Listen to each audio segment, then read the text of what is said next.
Welcome, welcome, welcome to Reaching New Heights with Troy Bell, the city manager, City of Muskegon Heights, where you get to know what you need to know so you'll be in the know. 1037 The Beat. Thanks to everybody who has commented in the intervening sessions in between. Appreciate the comments, keep them flowing. Really appreciate the fact that they have that everybody that's commented has positive things to say about what's happening in Muskegon Heights and the fact that change is coming. Things are beginning to happen, and I know I've talked about it for a long time, as my guests will attest to. And there's just been this anticipation, it's like catch up, anticipation, building and building and building, and people who have said, "Oh, it's probably never going to happen because it's the Heights, and this stuff never happens in the Heights." And there's always promises, but those promises never come through. But I think you can see that they're beginning, not as fast as I would like to. I would have, if it was left up to me, it would have been done 2 years ago. But the price of change is the price of change, and sometimes it's messy, sometimes it's slow, but usually when it gets going, things start to happen. So we can talk more about that, but I want to welcome to the show here. You can probably see if you're on Facebook. You will hear if you are on the radio. I want to welcome Kathy Brubaker Clark to the show. Thank you for having me, Troy. And can everybody hear okay? Right. Go ahead and say that again. Thank you, and I appreciate your having me, Troy. It's great to have you. And I also want to welcome Judy Hayner to the show. Thank you, Troy. Thank you very much. It's fun to be here. Awesome to have you both. And so, my guest today in the studio here, I mean, it's great to have everybody in the studio. Sometimes we're disconnected and we have people on links, but it's great to have everybody in the studio here today to talk about Rowan Park. And, this is one of those things that you've probably heard the city of Muskegon Heights talk about. But both Kathy and Judy are in a position to talk about various aspects of what we're trying to do in Rowan Park. And so that's why it's great to have them on the show. But I want to go all the way back to the very beginning where we talk about the vision plan. And Kathy, if you could share, your background and a little bit about your background and how this whole vision plan started with the former mayor and the fundraising that happened with that, and how did we get that started? Sure, good question. Well, I actually retired from the city of Muskegon a little over 5 years ago, and when I was with the city, we undertook a plan called Imagine Muskegon. And that plan was done back in the early 200s or 2000s. And we actually now have seen that vision come to fruition. Pretty much what was in that plan, which include all people from all sectors of the Muskegon community, were participated in that. And what you see in that plan and what you see actually that has happened downtown Muskegon is pretty much right on what was in the plan. So soon after I retired from the city, I began working with what was then Muskegon Area First, now Greater Muskegon Economic Development, which is our county-wide economic development corporation.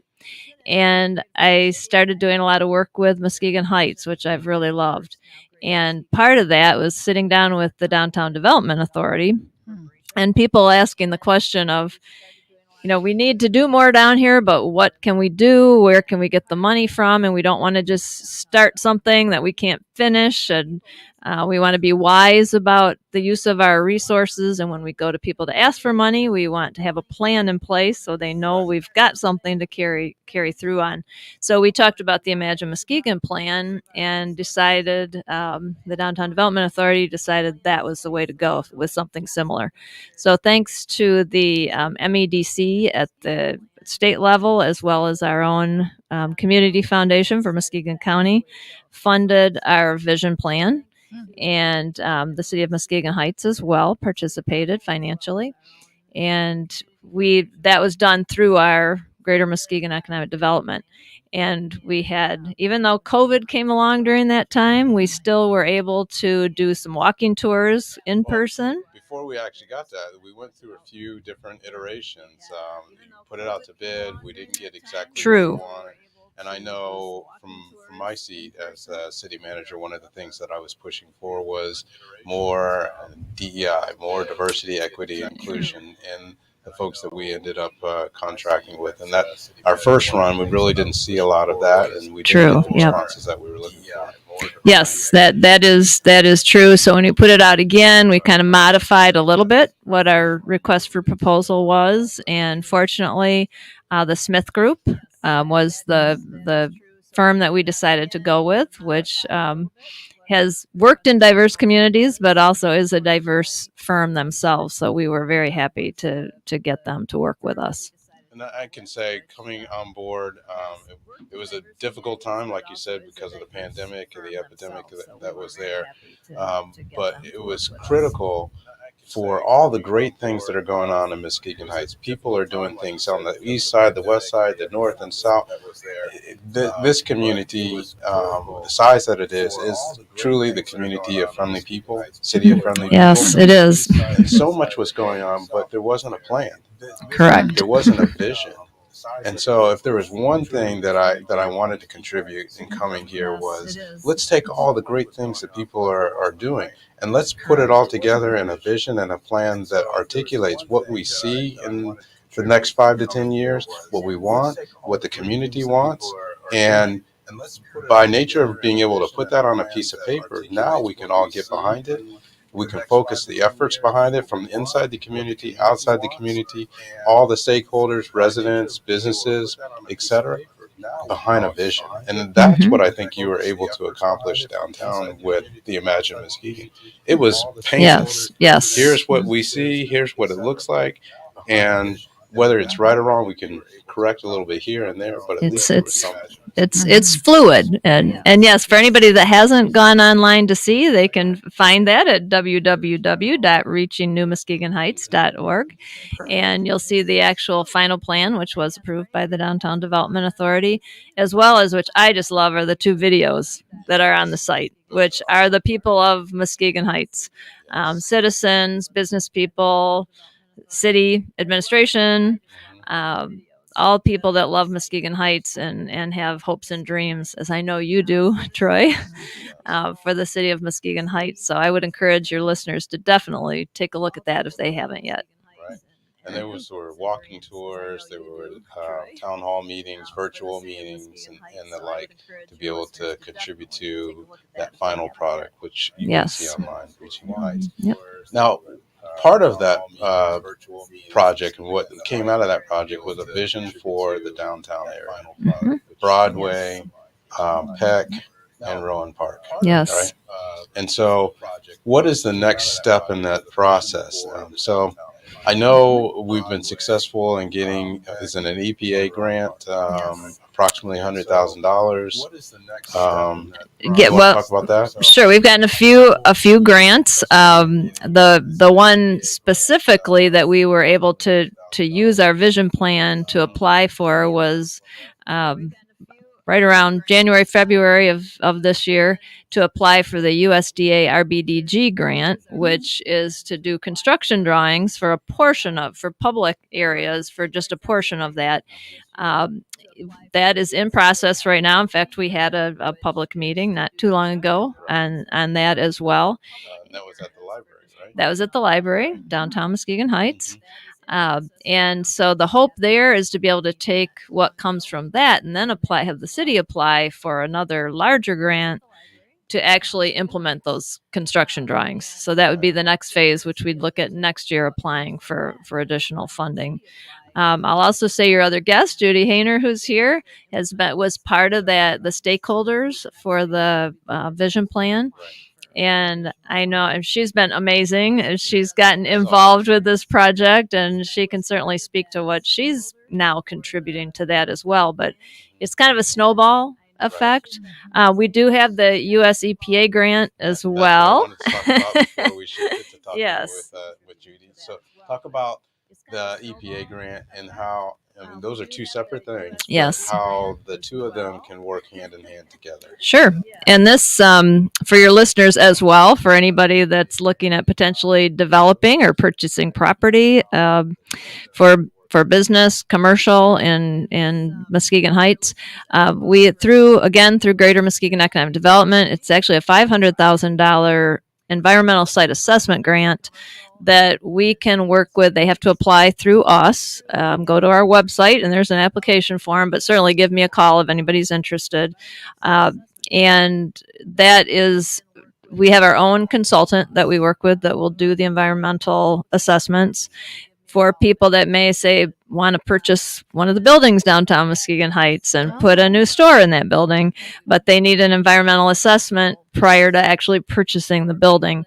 We can assist with that piece of it for them to at least get the project going. So, that's another exciting opportunity we have now. So all those pieces coming together around the original foundation of the vision plan, articulating what we want it to look like. And the idea that we've been talking about back and forth is that if we can make our downtown, revitalize our downtown and make it a destination, and this is where you come in on what we're doing in Rowan Park. If we can make our downtown and specifically Rowan Park a destination for Muskegon Heights, then people will come just for that because it's a destination. And if people come just for that, they're going to want to eat, they're going to want to shop, they're going to want to spend time, and those people should be followed by businesses in our downtown area. But businesses want to come to a place where the road's paved. So we've got an $8 million ask in with the legislature to pave Broadway Street, and that's going to be streetscapes on top of that and facades. People want to come and relocate their businesses where it's going to be nice. And so if we can accomplish that destination, bring the businesses back, what's going to follow the businesses in our downtown? Residential development. And yes, we're working on residential development. You've heard me say we have over 1,000 vacant lots. And so we have room to build. Yep. We have a target market analysis that says that we can build 175 homes a year and not meet the demand. And that doesn't even include rehab work.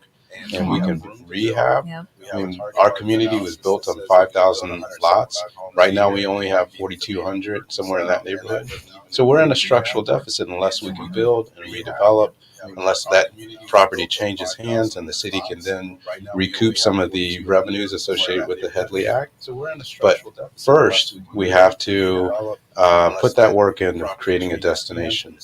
And so what I've been thankful for is the relationship that we've been able to develop with you, Judy, and your organization.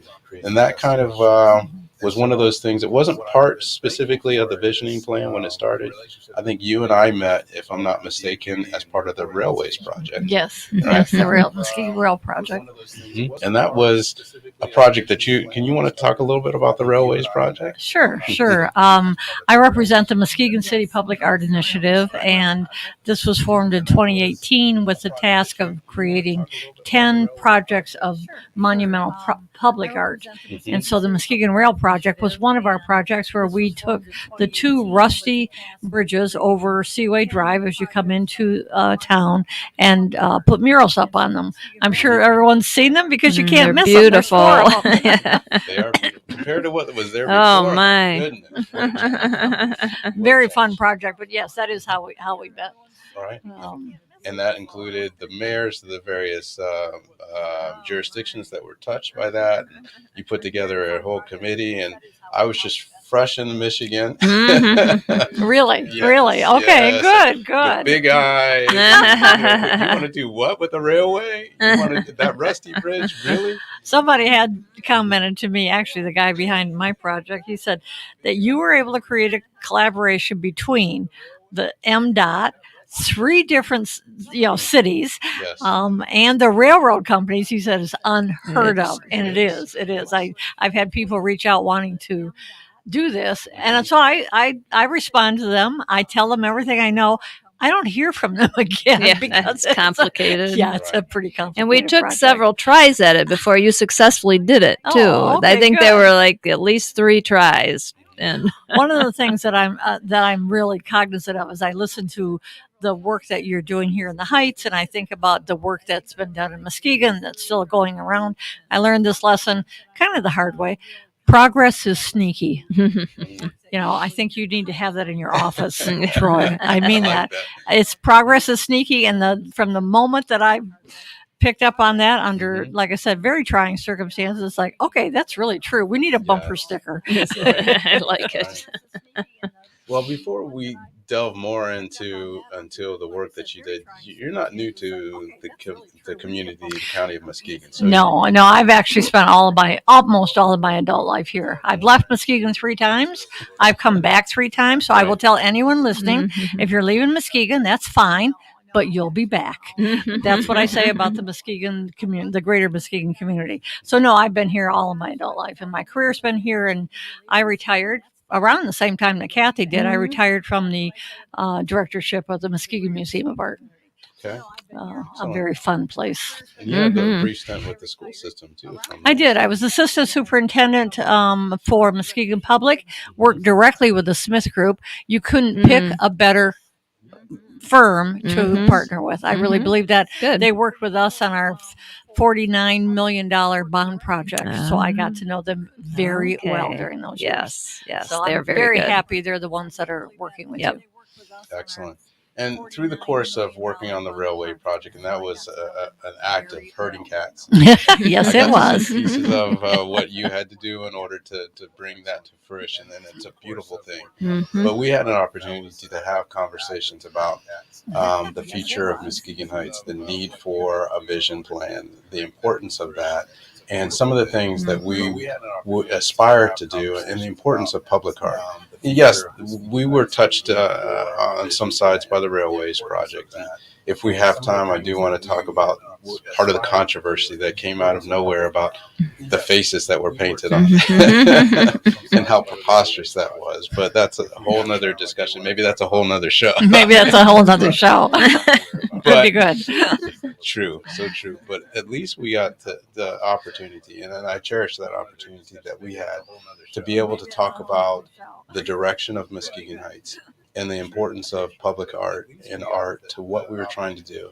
If we want to revitalize, if we want to redevelop, if we want to create a renaissance in our community, and that's so much what the community deserves and needs and has a right to, we can't achieve that without art. Yes. I mean, that's a core part of who we are. Correct. Music, art, food, the culture that we offer as a community is unique and special in that regard on the lakeside.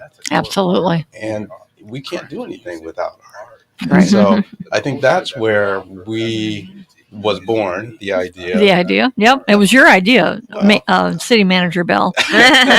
You pitched it to me. And I had to listen carefully and I had to think about it. But the more I thought about it, the more I realized what a great idea it is. It's a perfect project for Muskegon Heights.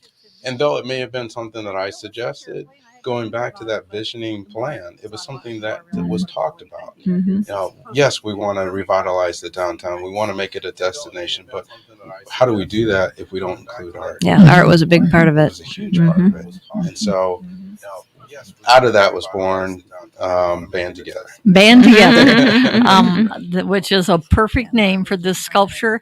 We're planning on a 12-foot sculpture, bronze, of a drum major to pay tribute to the remarkable story and history of the Muskegon Heights Marching Band. I'm very excited about this project. And that name, Band Together, it wasn't just words on a page. It was an idea It of is. how we can come together, the city, the local school district, and pay tribute, commemorate, memorialize the importance of Muskegon Heights school district, the Muskegon Heights school system, what it means to the city, what it means to everybody who's a Tiger. That was big. Yep. Right? Tiger Pride. Yep. Pride. It's And real. it is. And even those that may not have had the luxury or the value of being able to graduate from Muskegon Heights can appreciate what we're talking about when we say Tiger Pride, because it is real. Yeah. And so recognizing that and something in our downtown area is critical. We could not make downtown a destination if we did not have the foresight to say, let's band together around this idea of art that commemorates the school district.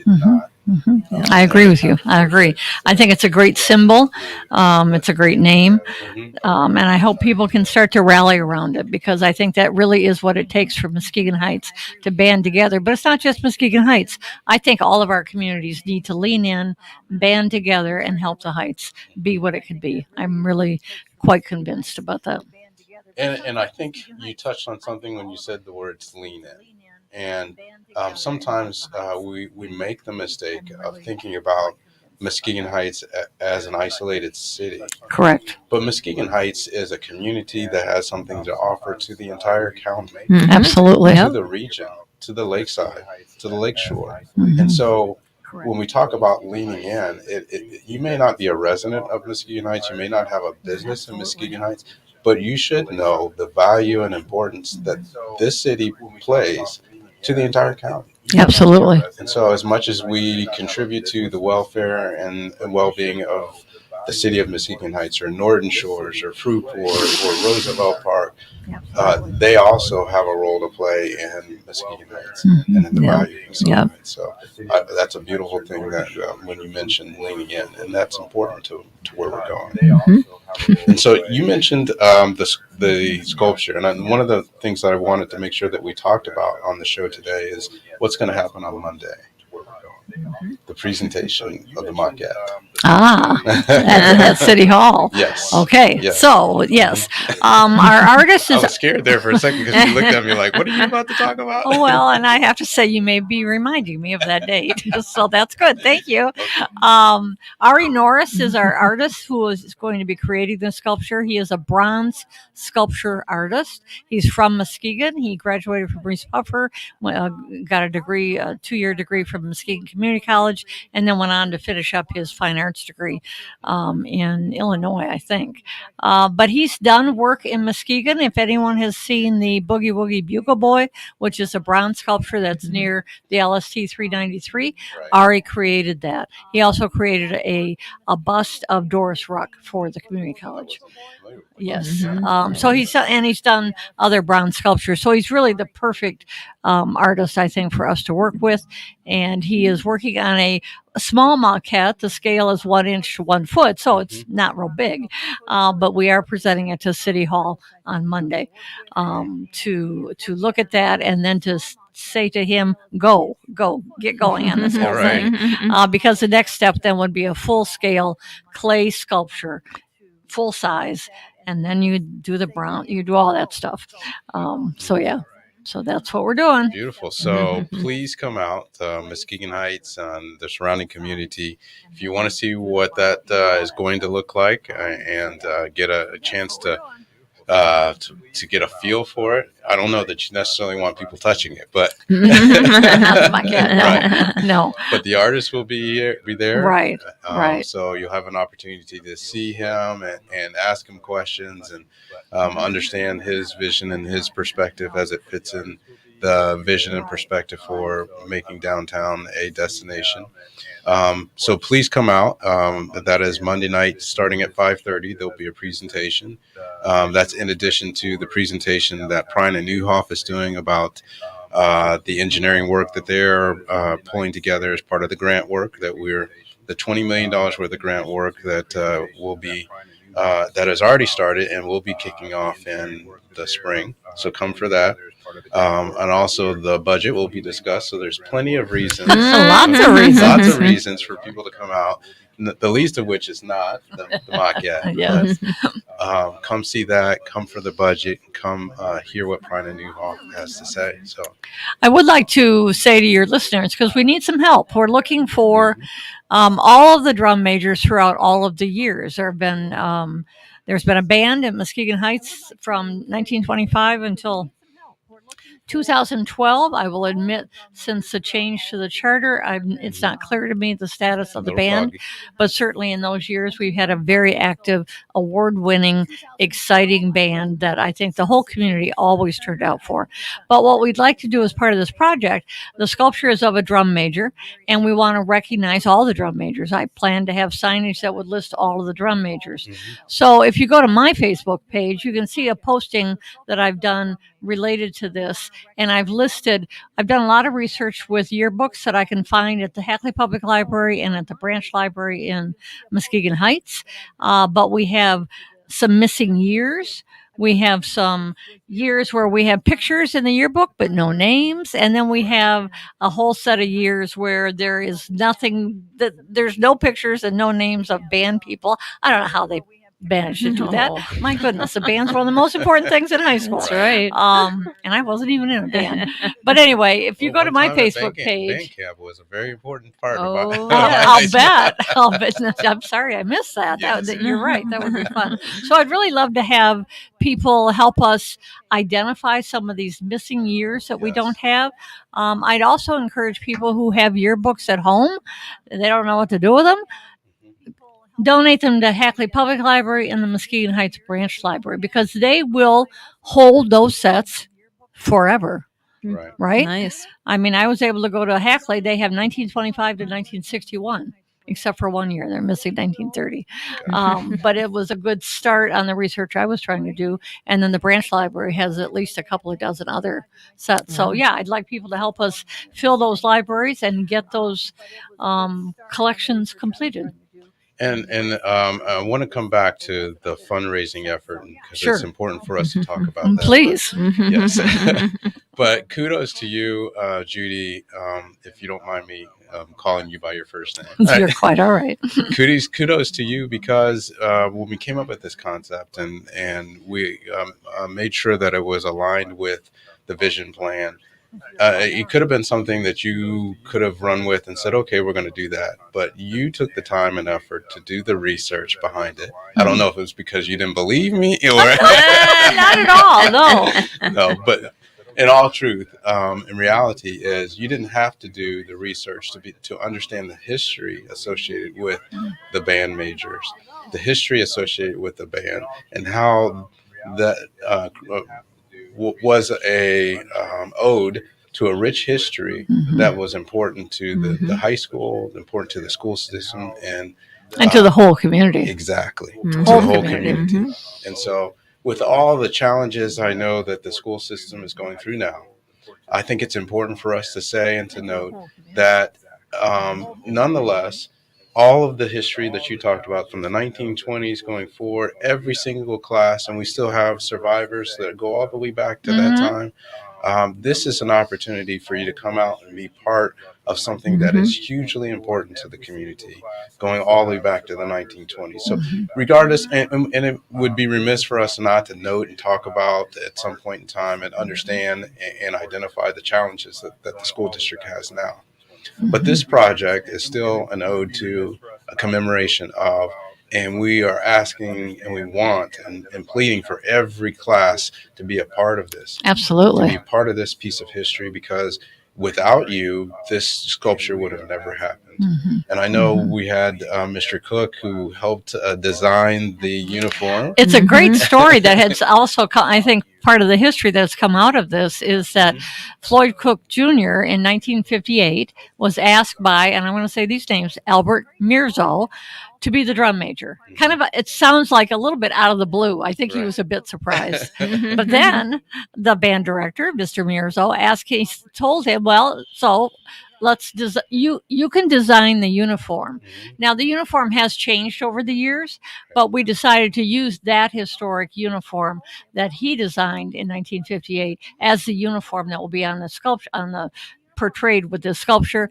And the other thing that's kind of fun about this sculpture is that it will be in color. There will be color that's applied to it, so it will very much look like the Muskegon Heights band drum major uniform designed by our very own Floyd Cook Jr., who was the first African American male to be asked to be a drum major. There had been drum majors throughout the years based on the things that I've seen in the yearbooks.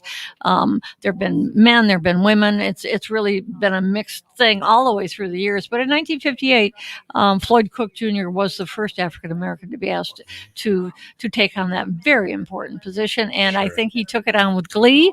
And the Sure he uniform did. is quite the uniform that he It designed. is. It's really a great Beautiful. one. And I'm smiling here because Mr. Cook and I, Floyd Cook and I, have a healthy banter back and forth because he went on, and I'm sure he took it with glee, even though he may have been surprised because he is a brother of Kappa Alpha Psi, a Nupe, and he and I go back and forth because he loves my fraternity, Omega Psi Phi fraternity, and he often wants or wishes that he could have been a member of my fraternity. Oh, and he's not here to defend himself, I is he? think we're- And that's exactly why I'm saying what I'm saying. But no, I'm smiling because we have that healthy banter back and forth, and we appreciate each other. And when I found this out from you, and he had an opportunity to design the uniform that's going to be part of the statue, I was excited about that. Yeah. And that's an excellent addition. Hmm. I want to talk about, before we come back to fundraising, the piece, Kathy, that you brought to the table about, again, making the Rowan Park a destination. So it's not just about adding public art to it, which is important, Mhm. but we have long talked about the opportunity to put a huge splash pad. Yes. Reconfigure all of Rowan Park, create a walking promenade out of Baker, and join it with the green space that's on the other side. I think that's one of the things that Councilwoman McLaughlin was very adamant about, is we need to enlarge the park. We need to Okay. make it a destination. Mhm. And the opportunity for us to put a splash pad there in addition to the public art was kind of a dream until you and I started having a conversation about this, prosperity grant that was Yes. a outside Consumers possibility. Energy Foundation. Yes. Oh, Yes. Mhm. Yes. So, and that also comes out of the vision plan. Mhm. As my history as an urban planner and economic developer, that it quite often is the public improvements that get started first, Right. and then things commercial, residential develops around that. So Rowan Park is a critical piece of the vision plan in downtown Muskegon Heights. And so, yes, we'd been talking about that and already had started working with Judy on the sculpture, Mhm. but knew you can't just plunk a sculpture as beautiful as it will be down in the middle of the park and that's it. Yeah, right. So we know there's got to be a lot more going on there. And so we had this opportunity. I'll credit my friend Rich Houdeman, who is with Consumers Energy and our local rep, for making us aware of the grant Right. opportunity. Right. So I just, on a kind of a whim, they needed a letter of intent first. So I filled that out. I think it was due in a week or so. Filled it out. Didn't think we'd get it. Right. Well, we were asked to submit the full application. So I had a few more Nice. weeks to do that. Worked with Troy on that. And if I remember, even Rich said, go ahead and apply. You might not get it this year, but it'll put you in a good spot for next year. Correct. And so he was a little pessimistic. Yeah, he didn't know, but he yeah. didn't know. And so But worth a try. it Yep. took a little bit of pushing on my part, on your part, to say, well, let's go ahead and at least try it. Yes. You put in the letter, and Yeah. then the invitation was there, and then it was, well, we've already got the articulation of the downtown destination from the vision plan. So Mhm. can we build on that? So and put in that? let's, yeah. So fortunately, again, because we did have the vision plan, which also is in the city of Muskegon Heights recreation plan, Right. which had just been approved as well at that time and kind of was woven into the vision plan. Thanks to Mike Franzak. Yes. Thank you, zoning. Mike. Mhm. So that we were able to use both those documents for the Prosperity Award and were awarded $250,000 from Consumers Energy Wonderful. Foundation. So Wonderful. that's our next project. We're working on Huge. coordinating with the sculpture to put the splash pad in and then continuing to look for grant funds because there's still a lot more walkways and potential, Pavilion space. pavilion restrooms, those kinds of things. But that's the direction we're heading. Right. Well, and that's how you take an idea Yes. that was Mhm. presented by and make it reality Mhm. Mhm. because of the vision plan. And so for everybody out there that thinks, well, the vision plan is just something on a piece No, of paper. right. It's a document. Very important. Yep. It's hugely important to be part of that and to have input in that because that makes a difference. The 5-year rec plan that you just brought up, I had even forgotten that was a connecting Mhm, piece of that. But Hmm. the listening sessions that we had and the public opportunities for input, public hearings that we had about the rec plan are important. And the participation of the public as part of that is important. And you can make a difference because you see that rec plan came together with the vision plan to Yep. make a difference. It Yep. took an idea and created reality because it was the opportunity to go after grant funding. And I think Yes. it's really important that progress is sneaky. It really takes I love this that. kind of work Mhm. that goes on behind the scenes or behind the curtain, usually very often for years. But when you start to get in front of funders, they recognize that work Right. and they recognize Mhm. the quality of a project when it has that kind of work behind it, that kind of community involvement, that kind of Mhm. strategic thinking. All of those efforts is what I think funders respond to. They are. So I'm not surprised that you've been Yep. able to get the grants that you've been able to get. Yeah, and I appreciate that, Judy, because that's exactly right, and that was part of that DDA discussion that started this whole process, and my conversation with some local funders who were very hesitant to put money in because there was no plan, and they didn't Right. want to just throw money at something that Right. they might see no return. Right. Right. So that's obviously changed, and people are very positive about Muskegon Heights and what's happening here, and willing to invest now. So. And it's not just a plan, it was a plan that was reflective of a cross section of the community. Yes. Yeah. Residents, businesses, leadership, stakeholders across the board. Even school. We had That's our right, the school. classes at the high school. Yeah. The Muskegon Family Care representing health and wellness. Mhm. And so many different sectors, safety and security, were part of putting Yes. together that vision plan. Mhm. So the fact that it's reflective across the board was important. Yes, that's true. So we were able to take an idea and begin to create some reality out of that. Thanks goodness to Rich Hoteman and the Consumers Energy Foundation around Rowan Park.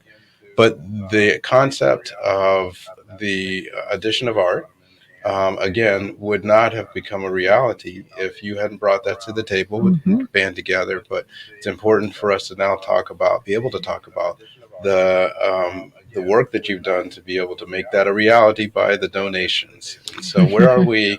What it's going to cost, and how much have we been able to pull together so far, and where do we have to go? The budget for this project is $195,000. Now that sounds like a lot of money. It is a lot of money, but this is a very large sculpture. It's bronze. It's going to last forever. It's going to outlive all of us, including those people that are listening to this. And I think you said in the very beginning, if we're going to do a project in Muskegon Heights, I don't want it to be an itty bitty project. It's got to be something on the order of bigger than 200,000. life. Bigger Right. than life. That's the first thing I said to the artist when I met with him. I said, I do not want life size. I want bigger than life. There you go. So we have been able to, the Muskegon City Public Art Initiative starts out with, for every project, 25,000. That is the donor that created this project. That's his contribution. So I always get to start with 25,000.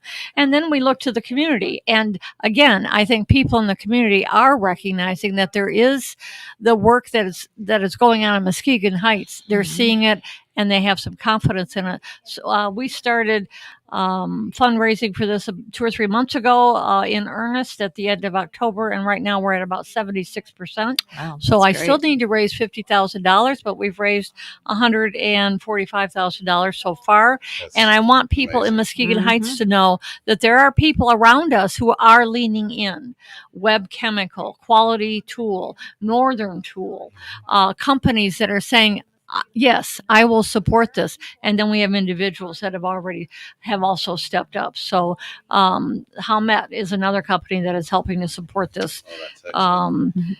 The Community Foundation has put in money for this. So yes, we've had really good support. We got a grant from the state of Michigan. They have dedicated art funds. We've gotten $18,000 from the state of Michigan. So yeah, we're at about 145, and we need 50 to go. So Well, I'm very confident and encourage people. All donations matter. to all the listeners out there, That's we've got right. about 50,000 to go. And I mean, you've named some large donors and some small donors, but ultimately every donation helps get us closer to our goal. Absolutely. And for those people who listen every Wednesday, who click on every Wednesday at 2 p.m., I want you to know that you can participate in this. If it's just $5, if it's $1, if it's $75, $175, you can be part of this effort to make that a reality. And we better believe that when you have an opportunity to bring your kids out there to a destination park, you can say, I was part of that. That's right. That's right. I made a I would love contribution. that. I would Yes. love that. And I mean, the joy that I get out of it, knowing that I can be a part of it, and show my kids that, is huge. Yep. Because even I may be long gone, but that statue will still be That's there. exactly The right. park will be a destination. And if I can buy one of those little blocks or something like that, and I don't know if we'll ever get to that, but at least being part of the donations to that is going to be huge. So, It's what's gonna make this happen. And I do want to say to the listeners too, I want you for perspective, because I'm biased. I definitely think art always matters, but I want you to think about downtown Muskegon in the early 2000s. When the mall was closed, the parking lots were chained, The sandbox. people were working. It was Were a you around during that Yes, time? I was. Oh my gosh. And then it got torn down. It was a sandbox. But in 2005, 2006, we started planning for a massive sculpture in the new Mm-hmm. That's right, roundabout yep. by Richard Hunt, internationally known sculptor. Mm-hmm. It was installed in 2008. There was almost nothing around. No, not at that point. The Frohenthal certainly was there. The hotel was there, but and the road was there. We finally got the road Yep, back open, yep. but that was about it. Art inspires. Yep, it does. And I think this can be inspirational for, I hope, the whole community and for the communities around us.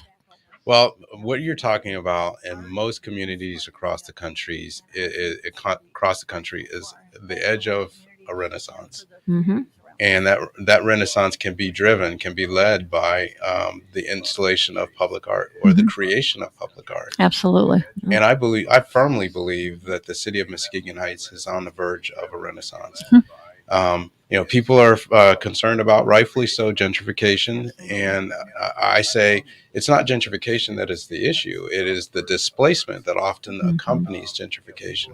But we can improve our community. We can improve the services that we offer without having to displace, the fiber and the fabric of our community. If we can do things like create a destination, if we can do things like add public art that is representative of what the community values and holds true and important. I mean, if you look at the fact, and I've said this before, and I apologize if you heard me say this before, we are 40 minutes away from the fastest growing city in the state of Michigan, Grand Rapids.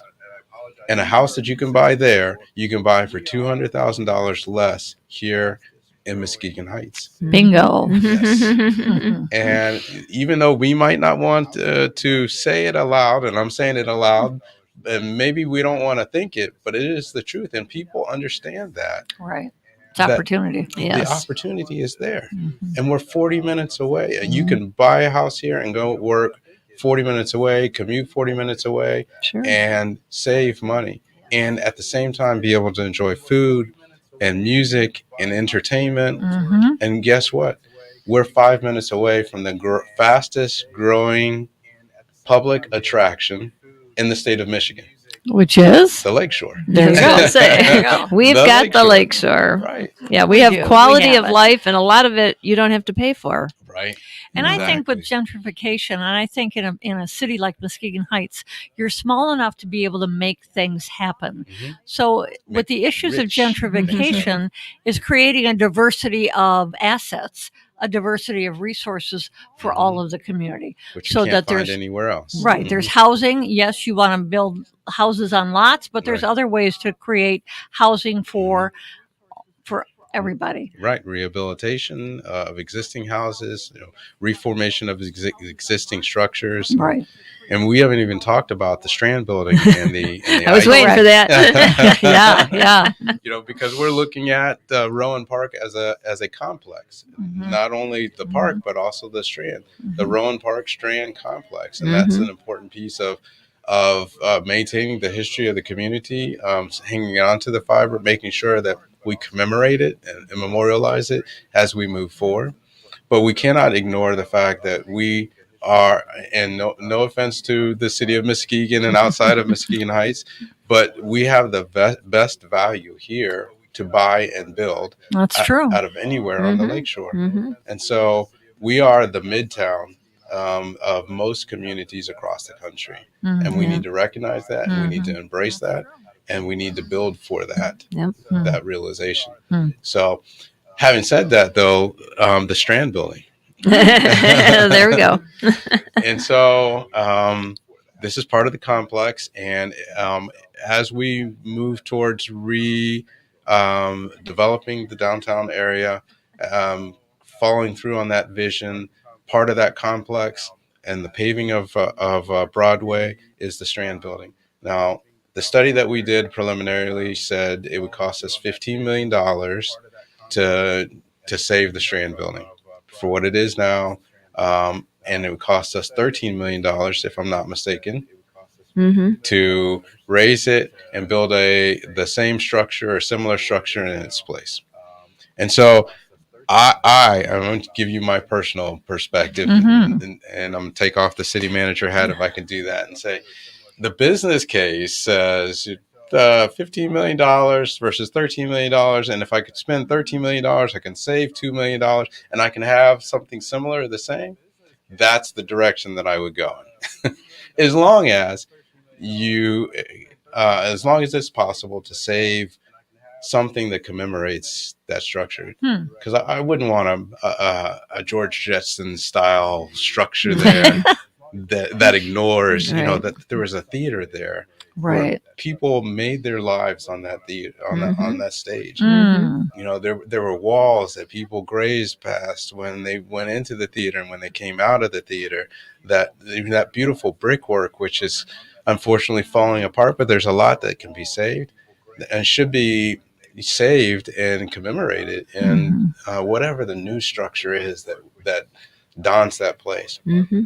And it's got to be an ode. It's got to be something like Band Together that says, this is a huge, rich, important part of our history that we don't want to forget as we move forward and as we break out into a different direction.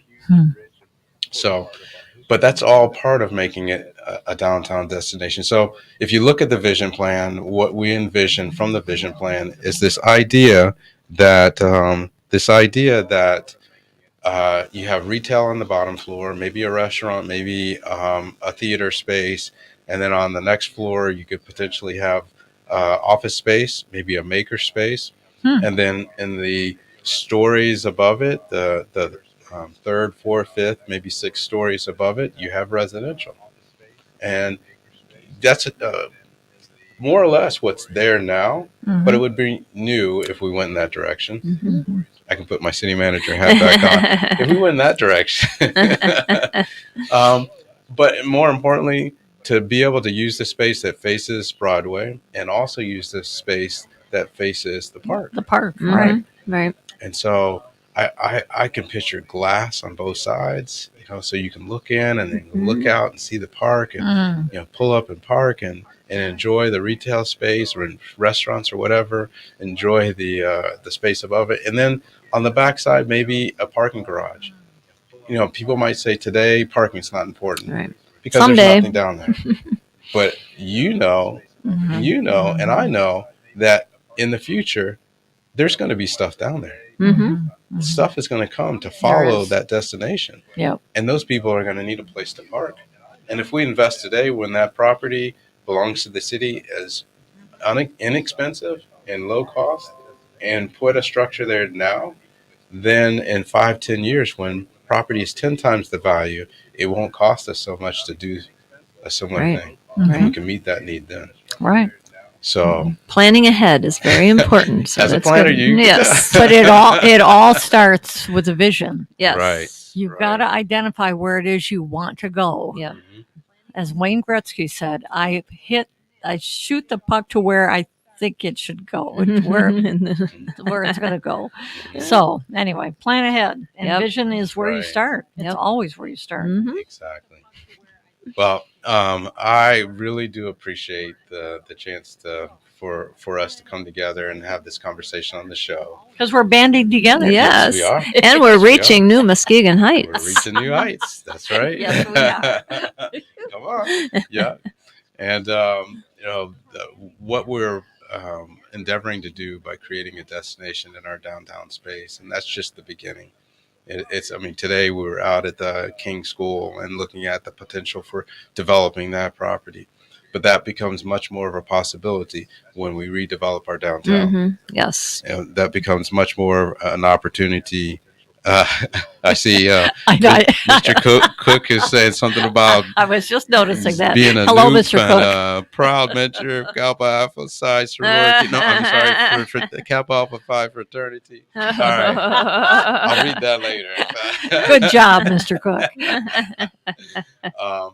But that would, I mean, that development out there, which is still on the drawing board, would not be a possibility if we weren't redeveloping our downtown area. True. Weren't making that a destination, weren't pulling businesses in that will then drive residential development, and that will then drive industrial development. The two kind of go hand in hand.